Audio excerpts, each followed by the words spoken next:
In this video, I'm going to show you how to get your hands on the Torch of Eternity mask as well as the Restrictive Module so that you can upgrade the Torch of Eternity all the way. There's a lot to unpack in this video as we have to go through 2 dungeons in order to get this all done. If you've already done some of this, you can use the chapters in the video to skip to certain parts. Let's take a look at what the Torch of Eternity mask does, and if you haven't seen my other videos about masks, the only line that changes here is anything that's connected to the mask interface module. So when you're switching masks, everything on the top sections here stays the same. The bottom section will change with the mask. The first node to unlock with the mask at level 2 is going to be metabolism maintenance. It slows your food and water consumption down by 30%. At mask level 3, you can unlock life halt. After suffering severe injuries and falling to the ground, it creates an illusion of suspended animation to deceive the enemy so that you will not be attacked again. So when you take damage and you go into basically the feigned death state, prior to that, you are on your hands and knees and can still be attacked and targeted by the enemy. This stops that instantaneously. So as long as you don't take damage that kills you outright and you go into that on the ground state, the enemy will stop attacking you and reset, giving you time to heal and get up off the ground. At level 5, you can unlock Artery Isolation. After suffering severe injuries and falling to the ground, immediately enters the feigned death status to stop losing HP. So this skips the step where you're on your hands and knees and losing health. It goes all the way to the feigned death state so that you can start healing right away. At level 6, you can unlock Life Maintenance. After suffering severe injuries and falling to the ground, builds a defense and repair system in the body to maintain life, raising the remaining HP 300% in a near-death state. Now this is good if you're fighting in a group and they happen to be fighting on top of you and you end up taking some damage from that enemy attacking them and hitting you. At level 8, you can unlock Cell Proliferation. Cell division and proliferation are accelerated during the recovery after severe injuries, restoring 75% of HP to max HP. So this is when you get up off the ground, you're going to have 75% of your max HP instead of having what you normally have when you get up off the ground. At level 9, you can unlock Tissue Repair. After suffering severe injuries and falling to the ground, repair damaged tissues, organs, etc. through technical means, recovering 10% of your HP per 5 seconds. So if you are not using healing items, this will alone get you up off the ground if you're willing to wait for it. And then at level 10, we have Holy Mode, which is the Mimicry mode. Activates a layer of special force field on the surface of the body in Mimicry mode, converting attacks received into energy to repair the body.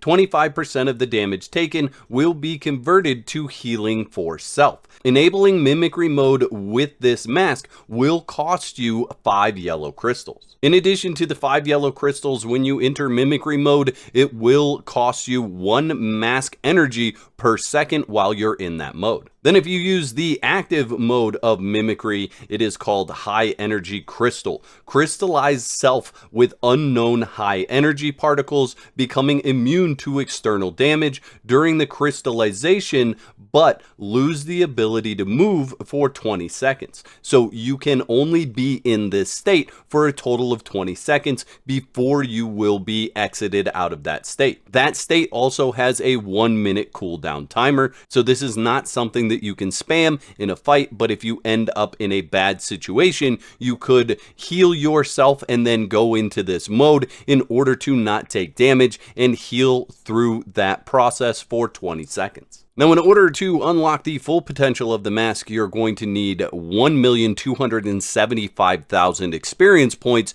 to level it up to 10. You're also going to need 205 green crystals and 58 blue crystals. You will also need the Restrictive Module for the Torch of Eternity, which I've shown you where to get in this video. In case you're not sure how to change your mask, you will need the Mysterious Stone Table. I've shown where to get this in a previous video, but basically any dungeon that has mechanical enemies has this in that dungeon, so you can pick it up at a number of places. When you enter the Mysterious Stone table, if you see a gold outline behind the mask, that means you've already unlocked it. If you see a green outline behind the mask, that means you can unlock it. Simply select it and press spacebar in order to unlock it.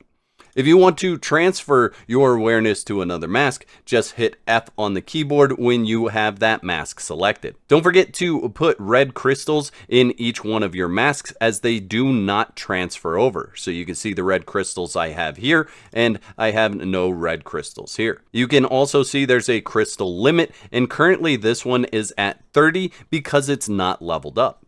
As you level your masks up, your crystal slot limit will increase. Let's take a look at the Mimicry mode. It's super cool. We'll do a quick animation to get into the mode, and you can see I'm in Mimicry mode now. And when I get attacked, I will heal for part of that damage. So he's hitting me for 46, and I'm gaining 12. 62, gaining 12, 62, gaining 12. So that is what this mode does, and like I said, you are going to be losing your energy in your mask. Now, if we want to go into ultimate mode, we hit V. That's going to crystallize us, and he can't actually do any damage at this point in time. This only lasts for 20 seconds, and you are completely immobilized while it is happening. You can, at any point in time, hit V to escape that mode. When you escape that mode, it does have a 60-second cooldown timer.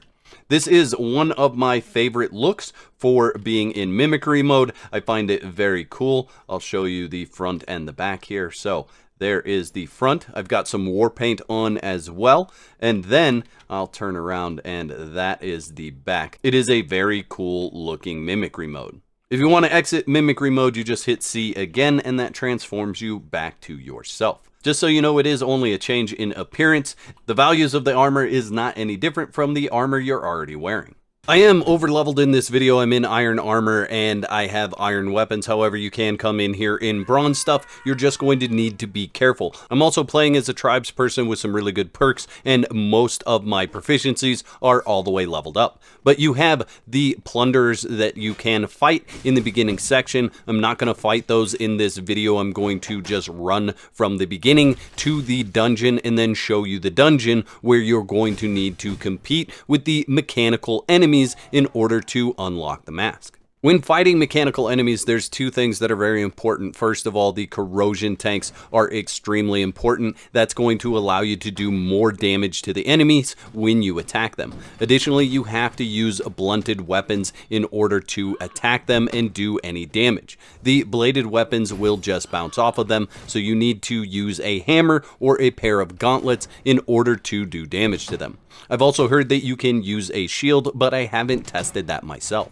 The first dungeon that we're going to visit is this Holy Ruins. This is north of the Saber-Tooth Predator Pyramid, and you need to follow the river up until you get to the waterfall. The entrance for this dungeon is behind that waterfall. You should put a campfire down as close as you can get to this entrance, and it's not a bad idea to have some extra equipment in that campfire, especially if you're on PvE. If you're on PvP, might not be a good idea to leave your equipment in a campfire. However, if you die in here, you are going to run from that campfire through this entire dungeon, so if you want to put an extra kit in there, it's not a terrible idea. Now you're going to want to just follow along my path. I didn't know this when I started recording this video, but I'm actually following someone else through this dungeon. That's why there are no enemies in this area. But you're going to find plunderers all the way through here. If you follow along the path, it's very easy to just ride your mount through here and get into the next section. And I'm going to talk about how to get through that next section very easily. You can absolutely go a different path, fight all the plunderers that you want, loot their corpses, and there's some really good loot that drops in here. But my main point in this video is not to show you how to fight plunderers, but is to show you how to get to the Torch of Eternity. Now there's a little parkour that has to happen here. You can do this either on your mount or you can do it while walking. I find it very easy to do it on my mount. So you can see there's this little ledge right there that you can get across and then jump up. And then you can ride past the entire maze section. There is a lore stone in that maze section, and I've got a video on my channel already that I'll link in the description of this video to show you where to get that lore stone and all the other lore stones that are in the rainforest. If you decide to follow along my path, there are a few enemies that you need to deal with here, or run past, you can, but if you stop here, you can also grab the supplies chest, and there's some pretty decent loot in there. You can see we have hot cocoa, mushroom soup, mineral oil, niter ore, and then some silver. And at this point, you're basically at the entrance where you're going to fight the mechanical enemies and where you're going to find the Torch of Eternity. There'll be a few more plunderers, like I said, decide whether you want to fight them or if you just want to run through them. Now, some of the times the plunderers will drop the corrosion tanks. However, I was really unlucky in this run and didn't get any corrosion tanks, even though I killed quite a few plunderers on my way in here. So you definitely want to make sure that you bring some of those corrosion tanks with you. And you're going to see me run away from a fight here because anytime you're going to fight 3 or more plunderers, you're going to be in for a world of hurt. They hit very hard and they take reduced damage because they're in really good armor. So it's okay to run away and get them to leash distance where they will not continue to chase you. As we enter into this dungeon, there are normally multiple plunderers in this area fighting the mechanical enemies. In this video, they're mostly cleared out, but what I like to do is run up the ramp behind the boss in this first area and then down either the right or left side as far as I can go, and there won't be a whole lot that chases you up there, so it's a safe place to let your mount chill while you go down and pick off the enemies one by one. Once you've defeated the boss in this first room, make sure you grab the loot and then head through the large door that's at the top of that ramp. You're then going to swing around to the left side and see another large door. There are a couple of more enemies beyond this door to deal with before we reach the boss room. So you can see just 2 enemies there that we need to dispatch. There's also a couple of other doors. Some of them have the mechanisms that you have to interact with in order to unlock those doors. Once you've defeated the 2 enemies in this room, or you could decide to run past them, I don't know what their leash distance is, but you just want to go through the next large door in this room. This is going to go down and to the left, and beyond the next door is where we're going to find the boss. You have to defeat this boss in order to get access to the Torch of Eternity chest. He's going to drop a golden relic key in his inventory when you destroy him, and that's what you're going to use to unlock that chest. Make sure you loot the boss drop for the golden key, and then you're going to go through the main door there in order to find the chest for the Torch of Eternity. There are some other chests in here that will have really good items for the level that you're at, including the Earth Worship container that you can use to summon the saber-toothed predator of doom. After grabbing the loot in this room, you just want to go through the large door that was behind the boss, and then through the small door that's straight in front of you. The door to the left is always going to give you a shortcut way back out of the dungeon. In this room, you're going to find a couple of things. You're going to find the mysterious stone table in case you need it, and then a chest full of loot. But the triangular chest here is the one that you're going to use the key on in order to unlock it and gain the Torch of Eternity mask. If you're playing in a group, you will need to come back and run this dungeon for all the people in your group to get this mask. The next place that you want to go is this ancient dungeon ruins. It's just west of the Ape Pyramid, and there's some setup in order to get in here. You're going to want to have some poison mods on your armor. I recommend level 2. They're pretty easy to craft. Additionally, you're going to want to take antidote, and it's a good idea to also have some yerba mate. If you have the ability to make plant essence, that will remove poison from your body as well. And there are a lot of things that poison. So not only is the environment poisoning, but every one of the enemies in here is also going to poison you as well. One side of this dungeon has an elite poison arrow frog, and the other side of the dungeon does not. The side of the dungeon that doesn't have the elite poison frog is the side that's going to give you access to the mechanical dungeon. So basically, if you run straight down until the path forks, take a left, and then go around the back side of this structure, you're going to see some vines hanging from the roof. You need to attack those vines to get through it, and then you'll see the door for this dungeon.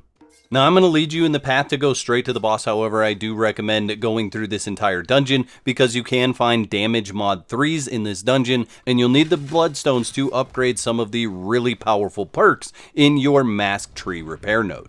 And this is one of the dungeons that I don't recommend trying to bring your mount into. They will take poison damage. Additionally, I recommend leaving some antidotes and maybe some yerba mate on your mount, and maybe even another set of armor. If you die in here, you will have to run through that poison section. So it's very important that you can mitigate the damage that you're going to take from that poison. But we entered the door, run up the stairs. We have 2 enemies that we need to defeat up here. Once you've destroyed those enemies, go ahead and loot the chest. Like I said, there's bloodstone. There's also some poison-proof mods in case you need more of those. We're going to go through the door that is opposite the chest, so up the stairs and take a right and go through this small door.